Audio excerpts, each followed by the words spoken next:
Bom dia, igreja, tudo bem com vocês?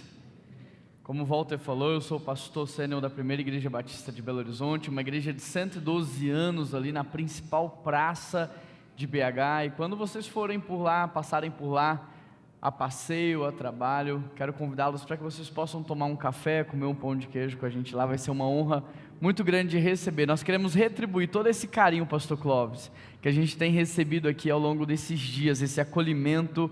Essa é uma igreja muito especial, que nós amamos muito. Já estive aqui quando pastoreava em São Paulo, em Vinhedo, e é um privilégio poder retornar. Hoje é domingo para a gente é sempre inegociável. E domingo é muito raro eu sair da minha igreja, muito raro. Eu conto nos dedos de uma mão quantas vezes eu saio num domingo ao longo de um ano. E hoje pela manhã nós já tivemos o nosso culto das 8 da manhã lá na PIB-BH. Daqui a pouquinho, às 10 horas, nós teremos outro culto. E o fato de eu estar aqui com os irmãos só testemunha o quanto que vocês de fato se tornaram importantes e significativos na nossa vida e na nossa história. Quando o pastor Walter entrou em contato, nós fizemos todo o possível para estar aqui com vocês, pelo amor que nós temos por ele, pela Thalita, pelo respeito que nós temos pelo pastor Clóvis. Conheci há pouco tempo, talvez um pouco mais de um ano, o pastor Clóvis, e já tenho esse carinho. O Leandro já conheço há muito tempo, o Lucas também. Então é uma honra e um privilégio muito grande estar aqui com vocês. Eu quero convidá-los a abrir a Bíblia comigo em Gálatas 5, verso 13 e verso 15, do verso 13 ao 15, Gálatas 5, do 13 ao 15. Como o Walter falou, eu trouxe esse livro 7 decisões que vão mudar a sua vida, mas eu tenho algumas unidades também desse devocional que nós produzimos na PIB-BH. Ontem nós vendemos quase todos os livros, tem alguns ali atrás ainda. Eu vou fazer o seguinte, para quem comprar este, eu vou dar este aqui de presente, para a gente poder abençoar a sua vida, tanto com um livro para impactar a sua vida, quanto com um devocional diário e um planner. Mas nós temos pouquíssimas unidades ali atrás e no final você pode adquirir. Gálatas 5, versículo 13, quem achou diz achei, quem não achou diz espera aí. Tá bom, eu vou esperar mais só um pouquinho, lembrando que o meu tempo aqui hoje é bem apertadinho e só vai começar a contar o tempo que você me deu, Walter, depois que todo mundo achar, combinado? Achei ou espera aí? Achou? Quero agradecer a Deus também, estou acompanhado da minha esposa, Keila, meus filhos Noah e Natan, e é um privilégio muito grande sempre ter vocês comigo acompanhando no ministério. Gálatas 5,13, o texto diz assim: irmãos, vocês foram chamados para a... Vamos de novo? Irmãos, vocês foram chamados para... Mas não usem a liberdade para dar ocasião à carne, pelo contrário, sirvam uns aos outros mediante o amor. Toda lei se resume num só mandamento: ame o próximo como a si mesmo. Mas se vocês se mordem e se devoram uns aos outros, cuidado para não se destruírem mutuamente. Feche os seus olhos e vamos orar mais uma vez. E faça uma oração agora bem específica e bem especial. Peça a Deus que fale ao seu coração. Diga assim: Deus, eu sou o teu filho, eu sou a tua filha, e eu estou aqui nessa manhã sedento da tua palavra. Usa as tuas palavras para expressar o quanto que você realmente quer ouvir a voz de Deus, ser ministrado por essa palavra.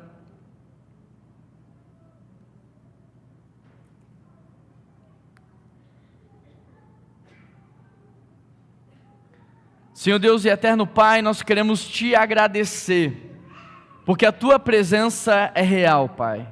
Muito obrigado, Deus, porque o Senhor Jesus Cristo venceu a morte, ao terceiro dia ressuscitou, vencendo todas as coisas, e hoje se faz presente no nosso meio.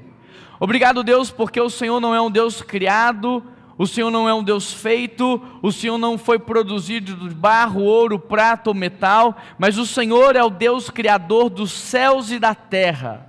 O Senhor é o dono do ouro e da prata. O Senhor sustenta toda a criação com o poder da sua palavra. E nessa manhã o Senhor se faz presente entre nós. E nós pedimos ao Senhor: abra os nossos ouvidos, abra o nosso coração, nos torna sensíveis neste momento ao que vai acontecer aqui, Pai. Nós já saímos das nossas casas, já estamos reunidos como igreja, e tudo que nós mais queremos é que o Senhor fale e transforme as nossas vidas, e que Teu nome seja glorificado hoje para todos sempre, em nome de Jesus que eu oro, e toda a igreja diz. Eu queria que pedisse, se possível, aumentar só um pouquinho o meu retorno. Gálatas 5,13, eu queria convidar você a permanecer com a sua Bíblia aberta, e se você puder também faça anotações na sua Bíblia, em algum caderninho, porque quando você anota, você retém muito mais, e tudo aquilo que Deus falar com você hoje, você pode recorrer ao longo da semana, e isso vai te sustentar nos seus momentos de tomada de decisão. Gálatas 5,13 diz assim: vocês foram chamados para a liberdade. E eu quero chamar a sua atenção para essa palavra, chamado, porque às vezes nós pensamos que estamos aqui porque nós queremos estar, que eu e você, por causa da nossa boa vontade, da nossa inclinação natural, nós saímos de casa e nós viemos a um culto como esse, mas a grande verdade é que eu e você, nós somos chamados por Deus primeiro à existência, porque Ele é o cara que chama as coisas que não são, como se já fossem. Nós somos chamados por Deus à vida. Você não foi fecundado porque ganhou aquela corrida, não, você foi fecundado porque Deus escolheu você, porque Ele quis criar você. Você foi chamado por Deus porque Ele tem um propósito na sua criação, e Ele não só te trouxe a vida, como ao longo de toda a sua vida, Ele tem guardado você com a sua poderosa mão, Ele tem te dado livramentos, Ele tem cuidado de você, para que num determinado momento da sua vida, você tomasse a sua decisão por Ele. Ele constrangeu você com amor, Ele constrangeu você com amor sacrificial, unilateral, um amor que dá e não espera receber nada em troca.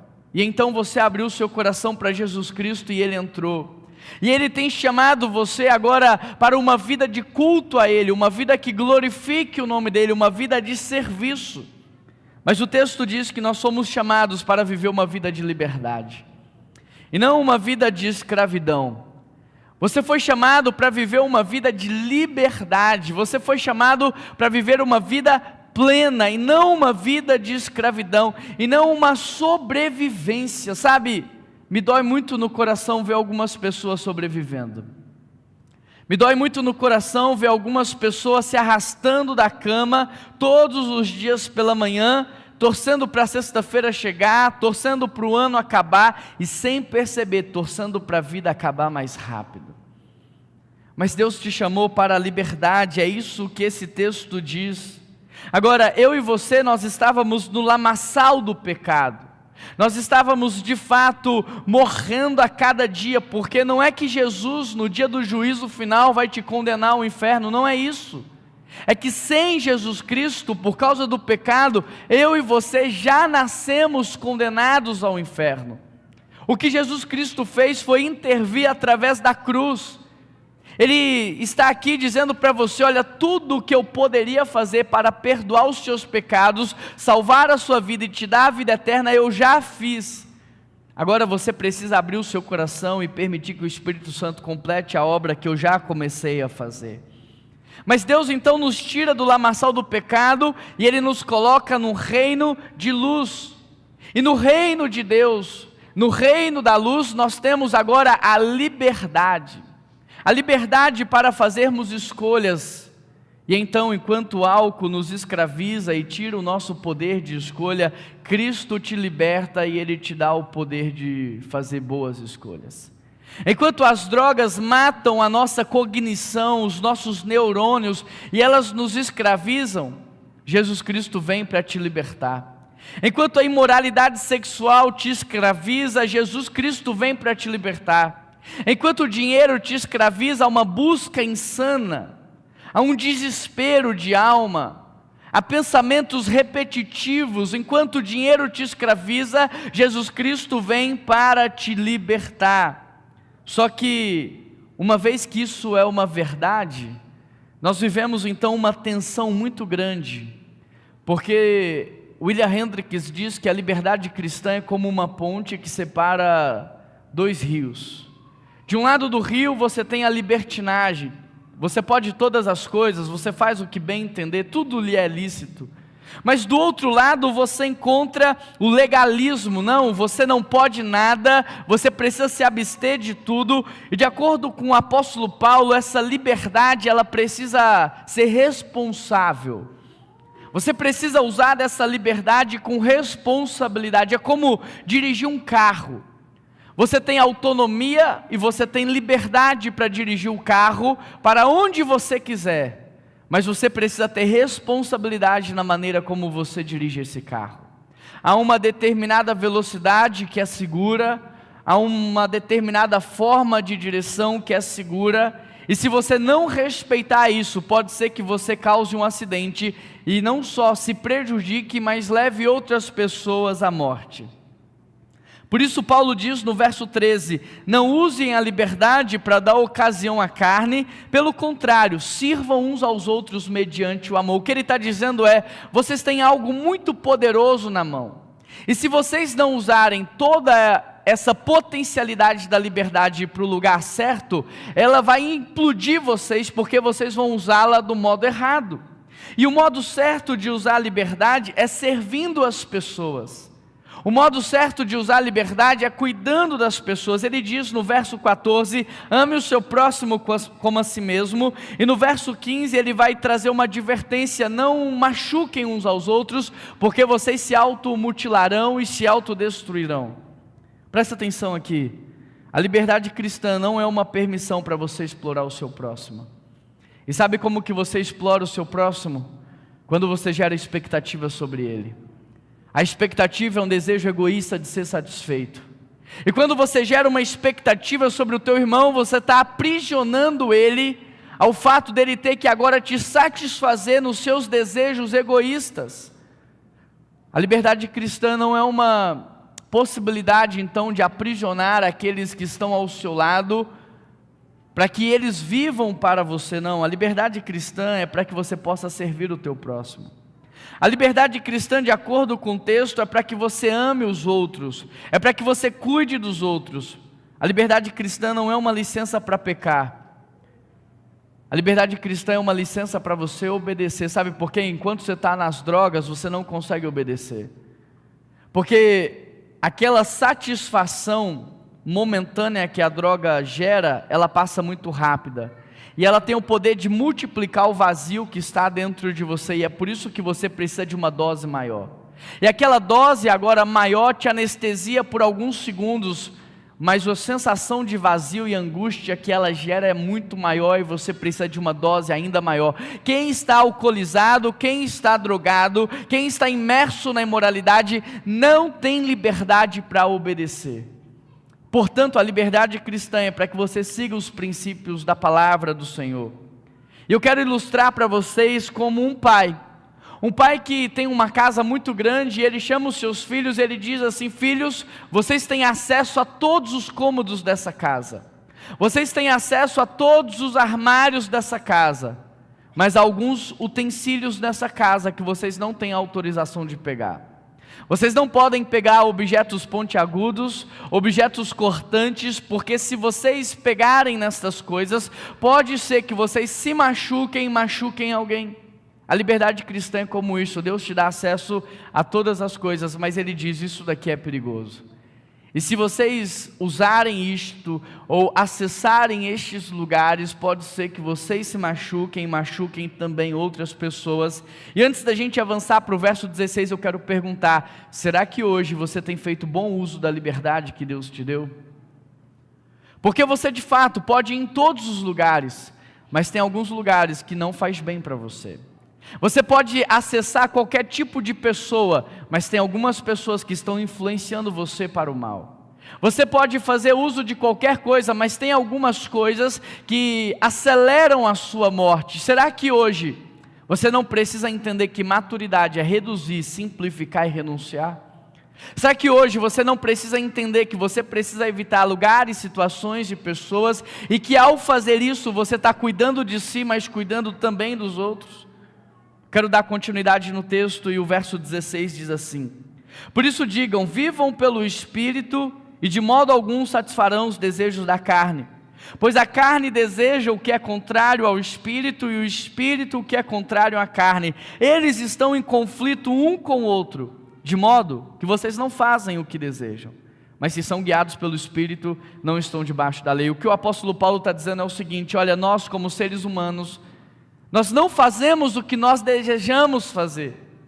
Nós fazemos ou o que a carne quer que façamos, ou o que o Espírito deseja que você faça. Você não faz o que você quer. E se você vai ser controlado por alguma coisa, então escolha quem é que vai te controlar. O problema é que diante dessa tensão entre ser controlado pela carne e ser controlado pelo Espírito, nós tendemos a não tomar uma decisão, mas não tomar uma decisão já te faz ser controlado pela carne, porque a própria Bíblia vai nos dizer: o muro é do inimigo. Ficar em cima do muro já é estar em território inimigo. É por isso que Jesus diz: eu tenho vontade de vomitar um cristão morno, de colocar para fora um cristão morno. Então você pode olhar e dizer assim: não, eu não quero tomar uma decisão agora. Mas ao não tomar uma decisão, você já tomando uma. Ao não tomar uma decisão, você já está escolhendo ser controlado pela carne. Agora, a carne representa o que nós somos pelo nascimento natural. E o Espírito, que nós nos tornamos através da regeneração, quando nós nascemos de novo, quando nós somos feitos nova criatura, através de uma semente incorruptível. Agora o que você precisa saber, é que não tem como satisfazer as duas coisas ao mesmo tempo. Quem está na carne, está servindo a carne, está glorificando ao inimigo. Não tem como você estar com um pé na carne e um pé no Espírito. Não tem como você estar na igreja e vivendo as obras da carne. Não tem como, há uma tensão, há uma dualidade. Você precisa escolher o seu caminho. Portanto, se você ama as obras da carne, escolha viver na carne, mas não fique perdendo o seu tempo. Porque no final dos tempos, Jesus dirá para muitos: apartai-vos daqui, porque eu não vos conheço. Como não, Jesus? Eu estava na igreja todos os domingos. Eu era dizimista fiel. Servia na escola dominical, e Jesus dirá: apartai-vos para o fogo eterno, preparado para o diabo e os seus anjos, porque eu não vos conheço. E conhecer no grego significa relacionamento. O que Jesus está dizendo é: vocês trabalharam para mim, mas nunca me conheceram. Vocês me serviram, mas nós nunca tivemos um encontro genuíno e verdadeiro. Então, se você está na carne e não quer as coisas do Espírito, fica na carne, não perca seu tempo. Mas se você está na carne e não deseja estar na carne, então o texto diz: escolha o Espírito, porque quem anda no Espírito não satisfaz os desejos da carne. Quem anda no Espírito não vive nas obras da carne. Querido, eu quero te dar uma grande dica para você vencer as obras da carne. Muitas vezes nós estamos aqui na carne e não queremos estar na carne. Mas enquanto você estiver lutando contra o pecado, você estará na presença dele. Talvez a maior dica que o apóstolo Paulo nos dê nesse texto é: faça uma escolha e se mova de lugar. Porque ele está dizendo: quem vive no Espírito não satisfaz os desejos da carne. Sabe, nós já estamos praticamente no meio da manhã. Daqui a pouco você vai começar a sentir fome. E quando você está com fome, você é capaz de comer qualquer coisa. Dependendo do seu nível de fome, você abre a geladeira, pega uma pizza de 3 dias atrás e come ela com gosto. Dependendo do seu nível de fome, você é capaz de elogiar a pior comida de todas, dizendo: meu Deus, que comida boa! Mas quando a gente está satisfeito, quando a gente já está alimentado, alguém pode chegar com o seu prato preferido e te oferecer, e você vai dizer: não, eu estou satisfeito. O que eu quero te dizer é que quem está vazio come lixo, mas quem está satisfeito não vai abrir exceção. É isso que o texto está dizendo: se vocês andam no Espírito, vivem no Espírito, vocês não estão abertos às porcarias dessa vida, ao lixo dessa vida, à imoralidade dessa vida. Mas quando você está vazio, carente, você aceita qualquer coisa. Quando você está vazio e carente, o diabo te oferece lixo e você aceita. Por isso anda no Espírito. Tem gente que diz assim: olha, eu não posso me embriagar, Eu não posso me embriagar, mas está aqui numa roda onde todo mundo está se embriagando, sendo pressionado por amigos, por colegas. Querido, se você não pode se embriagar, evite lugar, situação e pessoas, ande no Espírito. Leandro, tem alguma área que eu posso servir no final de semana? Eu preciso preencher minha cabeça com coisas boas. Pastor Clóvis, como que eu posso ajudar mais a obra do Senhor? Tem algum projeto missionário? Tem algum projeto social? Anda no Espírito, preenche a sua cabeça, porque a Bíblia chama aqueles que têm a cabeça vazia de filhos de Belial. E essa é uma estratégia do inimigo para destruir a igreja. Ele já entendeu que tomar pessoas e torná-las possessas é uma estratégia ruim, porque basta você expulsar e já saiu. Mas usar quem tem a cabeça vazia através da opressão é muito mais destrutivo. A igreja demora para perceber, e quando percebe, o dano já é irreversível. Agora viva no Espírito. Não pode trair, não pode adulterar, evita lugares, situações de pessoas. Escolha onde você vai andar. Escolha com quem você vai andar, escolha o que você vai fazer, use a liberdade cristã com responsabilidade. Amém, igreja?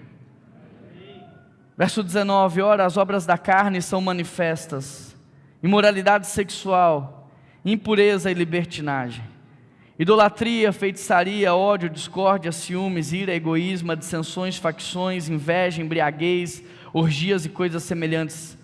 Presta atenção no que eu vou falar agora, versículo 21, o apóstolo Paulo diz: eu os advirto como já os adverti, que os que praticam essas coisas não herdarão o reino dos céus. Quem que não vai entrar no reino de Deus? Quem é invejoso. Mas já viu alguém confessando o pecado da inveja? Pecado invisível, poucos reconhecem, mas muitos de nós temos esse pecado. Quem não vai entrar no céu? Ciúmes, ira, egoísmo. Quem produz dissensões, coloca um irmão contra o outro. Não é só quem adultera, não é só quem usa drogas. Olha o que o texto está dizendo. Para que você possa entender, deixa eu fazer uma analogia para você. Imagine que na minha mão tem uma laranja. Se eu apertar essa laranja ao máximo, o que vai sair dela? Suco de laranja. Não tem como sair suco de uva. Não tem como sair suco de limão. Se eu apertar fraquinho, vai sair suco de laranja. Se eu apertar muito forte, vai sair suco de laranja. Agora me diz, quando apertam você, o que é que sai? Porque você pode falar assim: olha o que você me fez fazer. Não, eu te apertei, mas o que você falou é seu. Eu te apertei, mas o que você fez foi você que fez, já estava aí dentro de você. Eu me lembro de uma vez que eu estava jejuando e eu falei para minha esposa assim: amor, é engraçado porque quando eu estou jejuando parece que eu peco mais. Ela falou assim para mim: eu nunca mais esqueci. Não é que você peca mais, é que quando você está jejuando, tudo que estava escondido, anestesiado, vem para fora. Quando eu estou jejuando eu fico mais irritadiço, mas não é que o jejum me deixa mais irritado, é porque eu sou uma pessoa iracunda. Mas sem o jejum eu me anestesio com açúcar, eu me anestesio com as comidas, com doce, e aquilo vai escondendo o meu pecado. Mas quando eu tiro a comida, toda a podridão que existe dentro de mim vem para fora, e aquela é a oportunidade perfeita para eu confessar o meu pecado e buscar a cura do meu pecado em Deus. Quando apertam você, o que é que sai? Porque sim, eu te apertei, sim, eu te coloquei na parede, sim, eu te pressionei, mas o que saiu de você é seu, estava lá, escondido, guardado. A boca fala o que está cheio o coração. A grande verdade, querido, é que na hora do sufoco, cada um dá o que tem, cada um revela quem é. Na hora que somos encurralados, cada um revela a sua espécie. As pessoas no seu trabalho podem sim estar apertando você, mas apertar pouco e apertar muito não vai mudar o que vai sair. O que vai sair é sempre seu. A Bíblia diz que cada um produz de acordo com a sua espécie. A Bíblia diz: pelos frutos conhecereis a árvore. Por isso eu te pergunto, quando apertam você, o que é que sai? Quando aquele motorista imprudente fecha você, o que sai? Quando o teu cônjuge te irrita, o que é que sai? Quando alguém não faz o que te agrada, o que sai de você? Porque eu não sei se já aconteceu com você, mas já aconteceu comigo. Eu já fui colocado na parede algumas vezes. Eu já fui encurralado, eu já fui amassado. E sabe o que aconteceu comigo? Quanto mais amassado eu era, mais orgulho eu colocava para fora. Quem vocês pensam que são? Quanto mais me pressionavam, mais orgulho, mais vaidade saía de dentro de mim. Mas eu também não preciso de vocês. Cada um dá o que tem, cada um revela quem é. Mas essa é a oportunidade perfeita para você confessar o seu pecado a Deus e buscar a cura no Espírito Santo. Se vocês observarem atentamente no verso 19, obras está no plural. Sabe por quê? Porque obras da carne é como um cardápio que você olha e escolhe o que você quer. Obras da carne é como um cardápio que você escolhe como vai ser. Você tem hoje, por causa de Cristo, a liberdade para escolher se você vai ser iracundo ou não, se você vai ser ciumento ou não, invejoso ou não. Você pode escolher. Gálatas 5:22, mas o fruto do Espírito é o amor, alegria, paz, paciência, amabilidade, bondade, fidelidade, mansidão, domínio próprio. Contra essas coisas não há lei. Os que pertencem a Cristo Jesus crucificaram a carne com as suas paixões e desejos. Se vivemos pelo Espírito, andemos no Espírito. No verso 19, obras está no plural. No verso 22, fruto está no plural. Fruto está no singular. E por quê?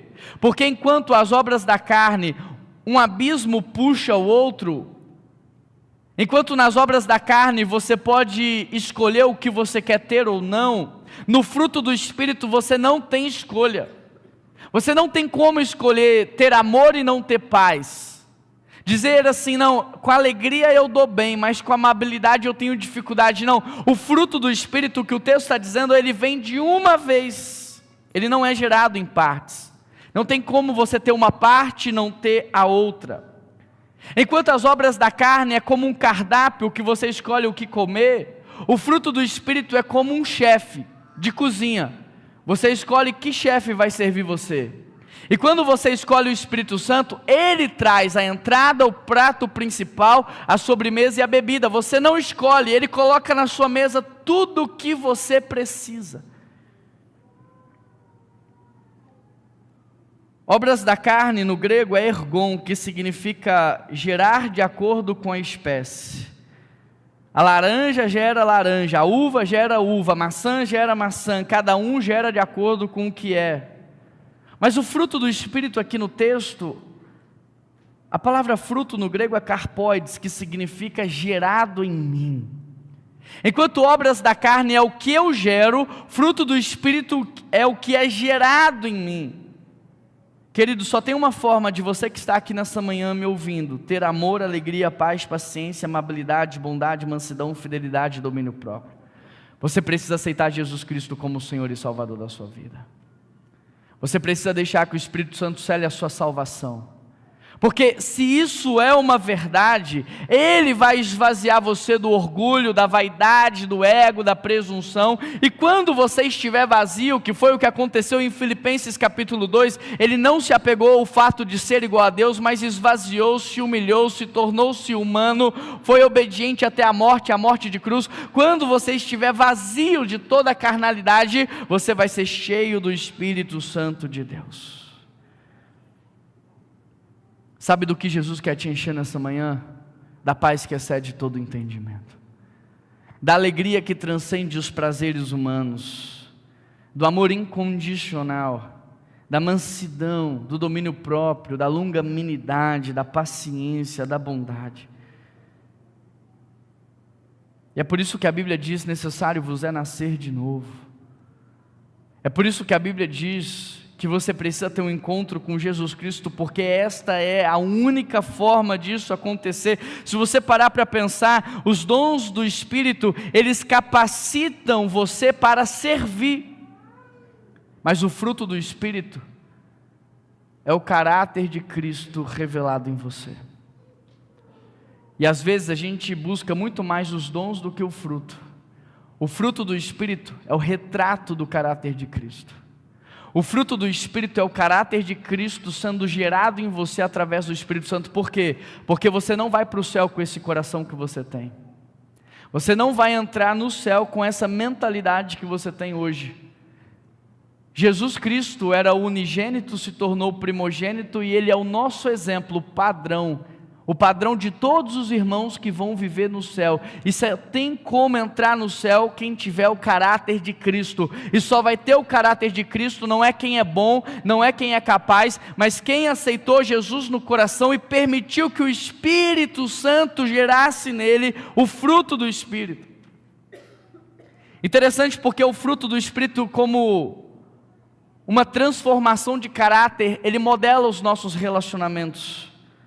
Ele modela o nosso relacionamento com Deus, e nessa relação com Deus agora amor, alegria e paz. Na relação horizontal com o meu próximo, a paciência, amabilidade e bondade. Na relação comigo mesmo, a fidelidade, mansidão e domínio próprio. Gálatas 5:24. Os que pertencem a Cristo crucificaram a carne, as suas paixões e os seus desejos. Ele traz aqui que aqueles que estão em Cristo já consumaram, já deixaram para trás, é um passado perfeito, já crucificaram a carne, as paixões e os desejos, eles não estão mais aqui. Os que estão em Cristo, agora eles estão no Espírito, se movendo no Espírito, cumprindo a vontade de Deus. E você pode saber se você nasceu de novo ou não, pelo lugar onde você está. Porque o texto diz que aqueles que pertencem a Cristo, eles não estão lutando aqui nas obras da carne mais. Eles não estão aqui guerreando contra os seus desejos e as suas paixões, eles já estão no Espírito. E o versículo 25 termina dizendo: se vivemos no Espírito, andemos no Espírito. E o apóstolo Paulo termina essa perícope nos chamando a uma coerência de vida. Ele termina dizendo: olha, não tem como você falar que é cristão, ter cara de crente, jeito de crente, vocabulário de crente e ainda não ser crente. Você pode e até consegue entrar numa festa como penetra, mas você não vai conseguir entrar no reino de Deus mascarando ser quem você não é. Todas as coisas cooperam para o bem daqueles que amam a Deus, e o bem daqueles que amam a Deus é se tornarem a imagem de Jesus. Você está sendo amassado sim nessa vida, moído sim nessa vida, mas para que Ele forme em você o caráter dEle, para que Ele te dê paciência, longanimidade, bondade, domínio próprio. Você está sendo amassado sim, e a azeitona ela passa na prensa 3 vezes, mas só depois que ela passa 3 vezes é que ela produz o azeite. A uva também é prensada antes de tornar-se em suco. Não tem como nos tornarmos mais semelhantes com Cristo sem a prensa. Mas nessa manhã Ele convida você a se esvaziar, a abrir mão do seu ego, do seu orgulho, da sua vaidade, a deixar de lado as obras da carne, porque lá no jardim do Éden a serpente, ela é o arquétipo de Satanás.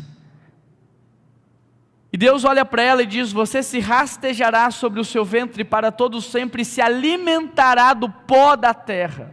E o pó da terra é o arquétipo das obras da carne, porque nós somos criados do pó e do pó voltaremos. O inimigo se alimenta dessas obras da carne, ele se alimenta dos ciúmes, ele se alimenta da inveja, ele se alimenta da bebedeira, ele se alimenta das dissensões. Deus pergunta para o inimigo: onde você estava? E ele diz assim: eu estava rondando a terra. O inimigo diz: olha, eu ando ao redor, procurando brechas para devorar aqueles que eu quero. As brechas no muro são como trincas, e o inimigo está buscando na sua vida as trincas para que ele possa entrar e te destruir. As brechas para que ele entre no seu casamento e destrua o seu casamento. E chegou um momento onde você pode fazer bom uso da liberdade cristã ou não. Como assim, pastor? Você pode escolher nessa manhã quem você vai servir. Quem é o chefe de cozinha da sua vida. Porque se o chefe de cozinha for Satanás, ele te dá um cardápio. Ele diz: escolha o que você quer. Mas se o chefe de cozinha é o Espírito Santo, ele vai te dar o prato completo. O fruto do Espírito não vai vir em camadas, o fruto do Espírito não vai vir em partes, o fruto do Espírito não vai vir em sequência, ele vem de uma vez só, ele te entrega tudo o que você precisa. E se hoje você tomar uma decisão por Cristo Jesus, você já sairá daqui com paz, amor, bondade, mansidão, domínio próprio, longanimidade, porque é Ele que faz. A carne é o que eu gero, o fruto é o que Ele gera. Então feche os seus olhos. Você precisa fazer uma escolha. Você precisa tomar uma decisão.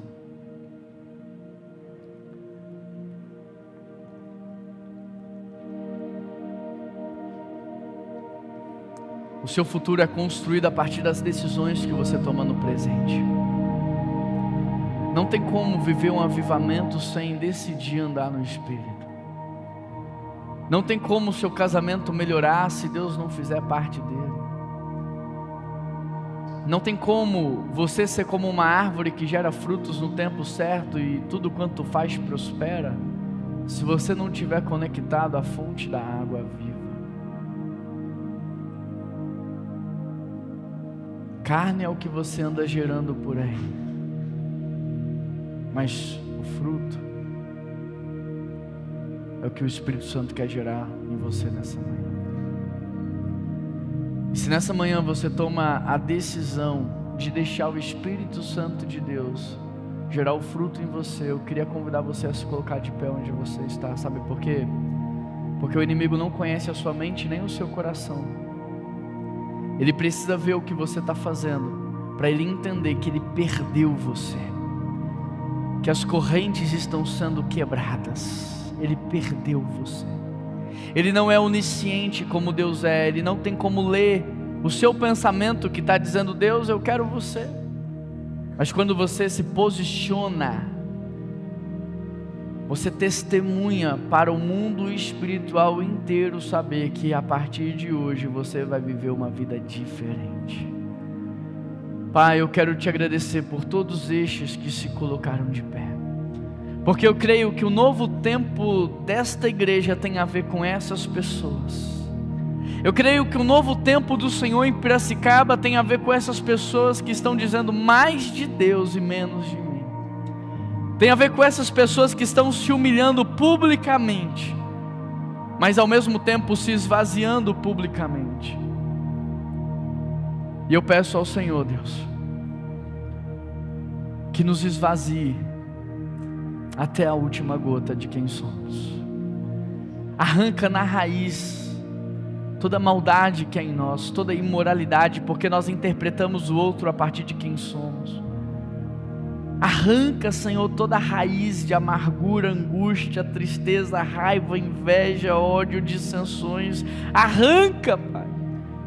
Cura esse vazio existencial, nos cura da cegueira espiritual, nos cura dessa carência, e que o Teu Espírito Santo possa aproveitar esse recipiente vazio, e que o Senhor venha multiplicar o azeite nas nossas vidas. Nos encha, porque a Tua palavra diz: não vos embriagueis com vinho, mas enchei-vos do Espírito. Nos encha do Teu Espírito, nos encha da Tua presença, nos dê nessa manhã o fruto do Espírito. Dê para cada pessoa que aqui está a paz, o amor, a alegria, a bondade, a mansidão, a longanimidade, o domínio próprio. Dê para cada pessoa que aqui está o fruto do Espírito.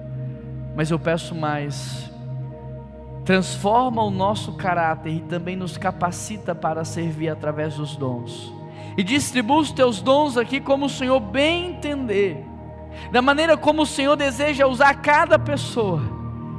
E que o Senhor nos levante como luz do mundo e sal da terra. Que o Senhor nos levante como farol na cidade de Piracicaba, como um farol no estado de São Paulo, como um farol em nossa nação. E que Teu nome seja glorificado em nossas vidas. Em nome de Jesus que nós oramos, e toda a igreja diz amém. Que Deus abençoe vocês.